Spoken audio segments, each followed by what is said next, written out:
hay reservas en el central que es dinero público. Le prohibieron financiar al Estado. Entonces, ellos mismos se dieron el tiro en el pie, cortaron toda la fuente de financiamiento y solo le quedó recurrir al Fondo Monetario. Pero fue una crisis inducida. Eso es lo que buscaban. Ahora, Correa, bueno, siguiendo con este paralelismo que es inevitable para nosotros porque también atravesamos una crisis económica, también la Argentina tuvo que recurrir al Fondo Monetario Internacional, se habla allí de un paquetazo de medidas que fueron el detonante del caos en las calles.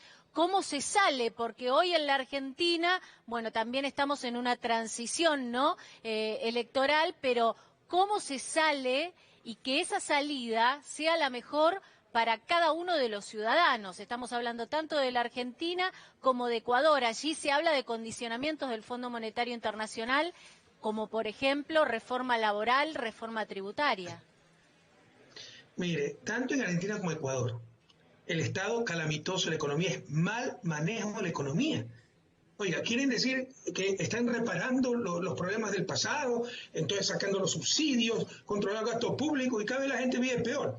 Entonces, la gente lo que está diciendo, bueno, vuélvanos a lo que era tan malo antes, porque realmente vivamos mejor. O sea, no se puede ya distorsionar la realidad, sobre todo cuando ya pasan algunos años con el nuevo gobierno y con el cuento de que todo fue culpa del anterior. Todo es mal manejo económico. No ha habido grandes cambios en el entorno internacional, no ha habido grandes choques, como nosotros sí sufrimos en el 2015-2016, ¿no? Entonces, y por lo tanto no es tan difícil remediar las cosas. Le pongo otro ejemplo. El talón de Aquiles de los países en vía de desarrollo no es el sector fiscal, eso es ideológico. Es para minimizar el Estado, por ejemplo, la reforma laboral va contra los empleados públicos. Quieren desmantelar el Estado para que tenga negocio. Y algunos no entienden, ¿no? Reducción de funcionarios públicos, 20%, maravilloso. No entienden que va a dejar de proveer ciertos servicios que lo va a hacer el sector privado, lo va a tener que pagar por esos servicios, por ejemplo, educación, salud, etcétera. Entonces, quieren desmantelar el Estado, ¿no? Y no había ningún factor real, ¿no? Que vaya a afectar a la economía. Es mal manejo, ¿no? Y estos fundamentalismos ideológicos de querer minimizar el Estado, querer supuestamente hacer todo que sean los precios del mercado, en economías como las nuestras, con pobreza generalizada, y ahí están las consecuencias. Y en ese sentido, ¿usted cree que es necesario un adelantamiento de las elecciones? Se lo pregunto porque hay diputados que responden a su espacio y están pidiendo la destitución de Lenín Moreno.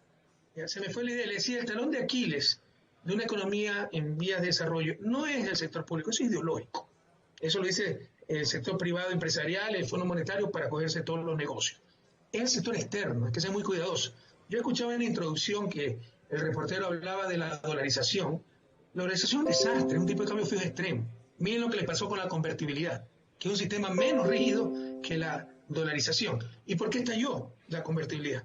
Cuando ya no entra en dólares, cuando ya habían vendido hasta la camisa, Menem, no privatizando todo eso, ya fue insostenible la convertibilidad. Nosotros hicimos sostenible la dolarización, pero no es un sistema que conviene a nuestros países. En todo caso, cuando pierdes moneda nacional, para equilibrar el sector externo o proteger el sector externo, que te puede hacer estallar la economía, solo te queda la política comercial.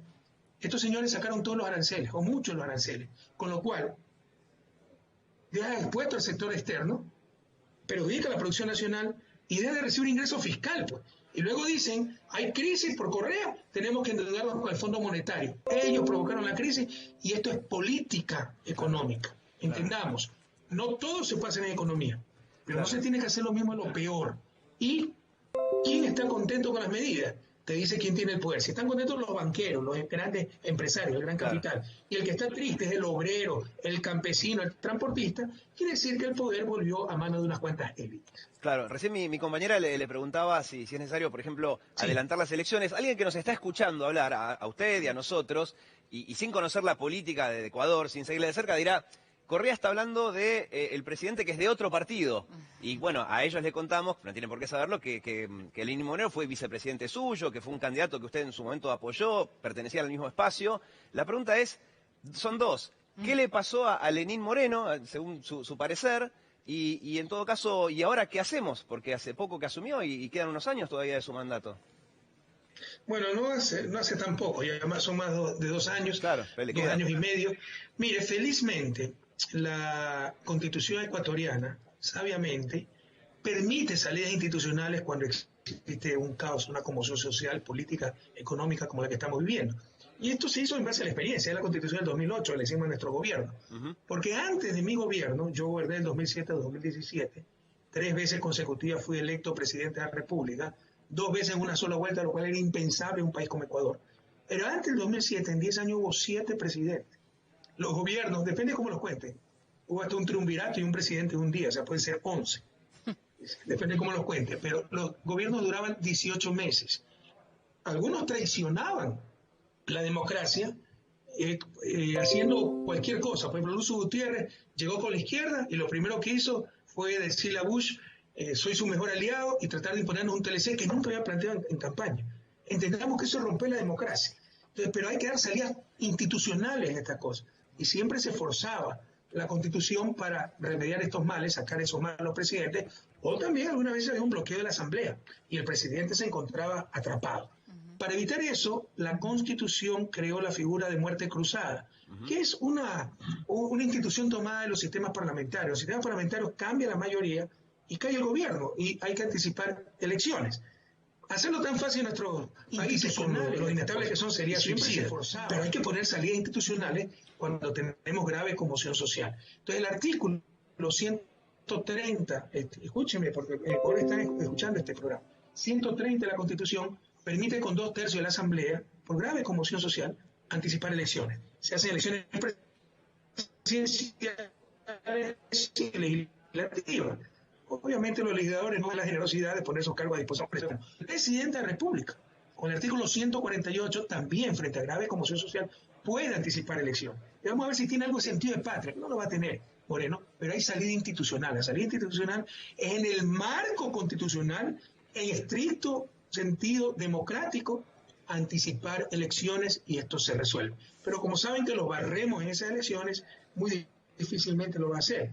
Usted ha dicho, era de nuestro partido, nos traicionó totalmente. Acaba de dar una rueda de prensa en que dice a nuestros opositores históricos, Jaime Nebot Sadi, Guillermo Lasso, que fue contra el que perdió, y después hizo un pacto. No lo reconoció Guillermo Lasso como triunfador, dijo que había ganado por fraude, hizo incendiar Quito.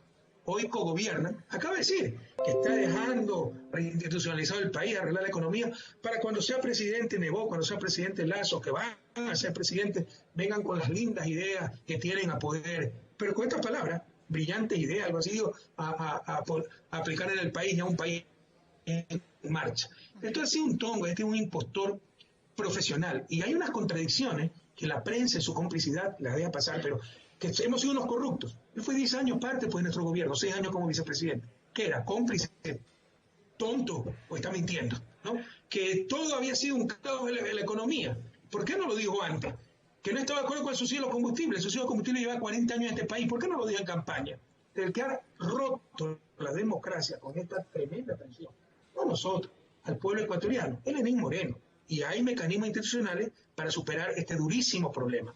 A diferencia de Perú, que tiene un problema grave también y no hay esa salida institucional. Claro. Bueno, usted hablaba recién de una salida institucional, de una salida democrática. Me gustaría escuchar una reflexión suya sobre lo que está pasando a nivel Sudamérica, no solo allí en su país, en Ecuador, sino también con lo que pasa en Brasil, con la prisión que se mantiene para el presidente Lula y también con esta muy probable llegada al poder de Alberto Fernández en nuestro país, teniendo en cuenta el resultado de las elecciones primarias. Bueno, tú me has hecho una pregunta para un seminario. Voy a tratar de responderla lo más rápidamente posible. O sea, ¿qué pienso en general lo que pasa en la región? Claramente hubo una reacción conservadora, que le llamamos la restauración conservadora, aprovechando un cambio en la situación económica internacional, el desplome de las materias primas de finales de 2014. Entonces le echaron la culpa a las malas políticas aplicadas, ¿no? Y veníamos de la época de mayor prosperidad en la historia de América Latina, del 2002 al 2014. 90 millones de ecuatorianos salieron de la pobreza. Pero muchas veces así es nuestra gente, sobre todo manipulada por la prensa. El mayor instrumento que tiene la derecha y los grupos de poder tradicionales se llama prensa, ¿no? La prensa es el nuevo opio de nuestros pueblos. Así nos domina. No puede funcionar la democracia sin información. Y esta gente no informa, sino que manipula. Entonces le echaron la culpa a las políticas. Por ejemplo, en el 2015, ¿no? Scioli perdió, no contra Macri, con todo respeto, no tengo nada personal contra el presidente Macri, perdió contra el diario El Clarín, contra el linchamiento mediático que hizo el grupo El Clarín. Y así hay en todos los países, ¿no? Contra los gobiernos progresistas. En todo caso, vino esta restauración, empezó con Argentina, dieron el golpe de Estado en Brasil, nos traicionaron en Ecuador, y en general una ola muy fuerte, ¿no? Llegó Trump a Estados Unidos, y muy primariamente, de nuevo, a imponer la hegemonía de Estados Unidos en la región. Esto me recuerda los años 90, que le llamamos la larga y triste noche neoliberal. Ahí el neoliberalismo duró del 89, el consenso de Washington, de que se racionalizó el neoliberalismo, hasta el año 2002, ¿no? Después que colapsó la convertibilidad, después que vieron que era un fracaso total.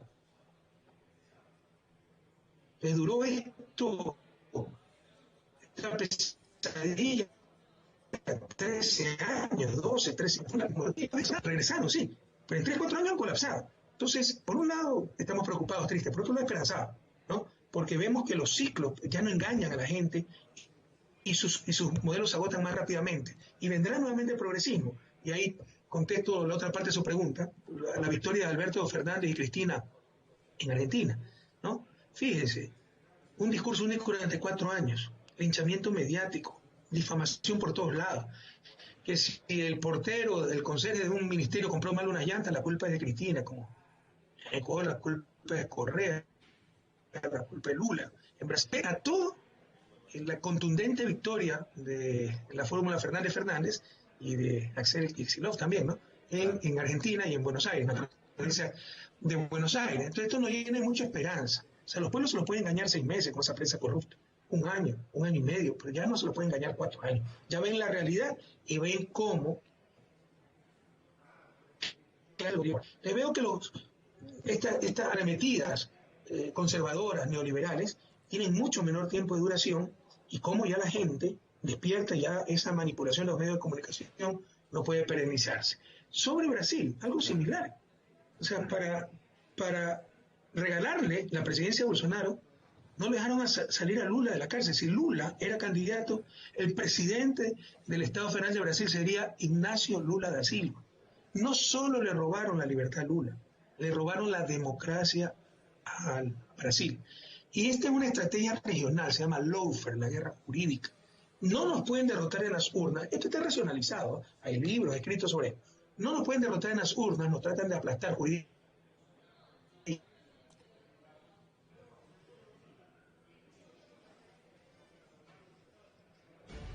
No, ya veníamos bien.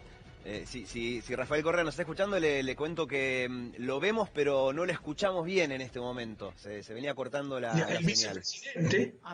Mi vicepresidente, que fue reelecto, cumplió 2 años en prisión. No le han encontrado un centavo mal habido. Es un preso político. Esto es una estrategia regional. Le quisieron hacer lo mismo a Cristina. Cristina no está presa porque es senadora, ¿no? Es la nueva estrategia, que tiene 2 patas. Linchamiento mediático, manejo de la prensa y cooptación de la justicia. Entonces son tiempos duros, claro. Pero con el apoyo de nuestros pueblos podemos superar incluso ese lawfare. Y lo vamos a superar. Verá que el Partido Trabajador va a volver a Brasil, ¿no? El progresismo va a volver a Argentina y el progresismo, se lo he firmado, va a volver a Ecuador. Y dependerá de eso, Rafael, el hecho de que, por ejemplo, usted pueda volver a su país. Sabemos que en su momento hubo pedidos de detención, hay dirigentes de, no sé si llamarlo ahora, decir de la oposición, sería del oficialismo actual en Ecuador, que lo involucran en la causa Odebrecht, etcétera. Y usted está en Bélgica ahora. Son 2 preguntas en una. ¿Qué pasa si usted ahora vuelve a Ecuador? ¿Cuál es la situación ahí? ¿Y cuándo cree, en todo caso, que va a poder volver a su país? Y en todo caso, le sumo a mi colega las declaraciones del expresidente Hurtado, que dice que hay prueba suficiente como para que usted quede detenido. Claro.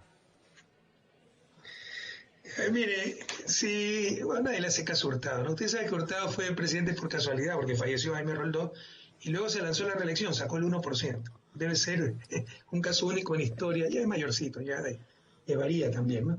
Pero nosotros, o sea, estamos dando la cara a la justicia, para la justicia internacional, porque de acuerdo de justicia le estamos ganando absolutamente todo. Yo no podría regresar al país, porque tengo 2 órdenes de prisión. La primera me involucraron en un secuestro, un policial que ni conozco, que dijo que lo llamé por teléfono por ordenar el secuestro. Tiene la prueba, no boté el teléfono. Y por eso no es que me dicten orden de prisión. Me involucran y sabiendo que vivo en Bruselas, me piden volver cada 15 días a Quito, lo cual era imposible. Me acerco al consulado, me presento, no es válido eso, de la medida cautelar, orden de prisión. En el otro caso, que se trata de arroz verde, que es donde quieren hacer un refrito con el caso Odebrecht, ¿no? Lo mismo, algo similar. Piden orden de prisión porque me he negado a dar mi versión. Yo he dado media docena de versiones de Bélgica, del consulado, tengo 28, 29 causas, pero todo es ilegal. Entonces les digo, mis abogados le dijeron, tienen que pedirlo a través de la Cancillería. No lo pidieron, le dijeron que me había negado y pidieron orden de prisión. Pero usted comentó el caso de Odebrecht. Es lo mejor que le ha pasado al gobierno, porque cómo ha hecho refrito y ha aprovechado políticamente el caso Odebrecht y cuando tienen problemas lo resucitan de nuevo. Lo último fue este caso, en que me quieren involucrar. Yo no conozco a nadie de Odebrecht, nunca me he acercado a nadie de Odebrecht. ¿Por qué? Porque tenía muy mala impresión de esa compañía, la expulsé del país en el 2008, ¿ya? No hay nada, pero no solo eso, sacaron un supuesto caso de soborno con el titular, Odebrecht puso presidente, diciendo que había financiado mi campaña en el 2003. No pudieron probar nada y de hecho ni siquiera vincularon a Odebrecht en el caso. Así descaradas son las cosas. Que todo es una persecución política, por supuesto, pues los cadáveres políticos como Osvaldo Hurtado pueden decir cualquier cosa, representan la extrema derecha, ¿no? Pero esa es mi situación en el actual momento y esto cambiará cuando cambie la situación política. Los corruptos siempre han sido ellos. ¿Cómo se llama este señor Moreno? A mí me han revisado mis movimientos migratorios, financieros, mi iPhone, mi iPad, mi computadora que utilicé durante 10 años en la presidencia, todas mis 3 o 4 cuentas mail que utilicé durante los 10 años, mi chat con mi abogado, hasta eso publicaron y no han podido encontrar absolutamente nada. Rafael Correa. Hace rato se le encontró su cuenta offshore secreta. 100-4-10-71-378 del Balboa Bank, con el nombre Dina Investment, por sus hijas, Cristina y Lina Karina. De ahí se compró un departamento de Alicante, se compró muebles de lujo cuando estuvo en Ginebra. Ahí está la plata que recibe sin... Bien, presidente Correa, le agradecemos mucho este contacto de Bélgica y esta disposición que ha tenido para dialogar aquí a través de la pantalla de C5N. Bueno, digo, para cerrar, ¿no? La situación grave y caótica que se está viviendo. 60 días de estado de excepción, esto permite que las Fuerzas Armadas estén en la calle para intentar llevar algo de calma, pero además Lenín Moreno, lejos de todo lo que recién escuchábamos de Rafael Correa, va a insistir con el acuerdo con el Fondo Monetario y no va a dar marcha atrás, dijo, habrá que ver si resisten sus palabras, en esta cuestión de retirar los subsidios a los combustibles que hicieron que en algunos casos se duplique su valor. Lógicamente esto empezó con un paro de transportistas, pero termina siendo afectado toda la población. Se sabe que cuando aumenta el combustible, aumenta absolutamente todo. Y este es el resultado. Gracias, Diego. Tenemos información de último momento.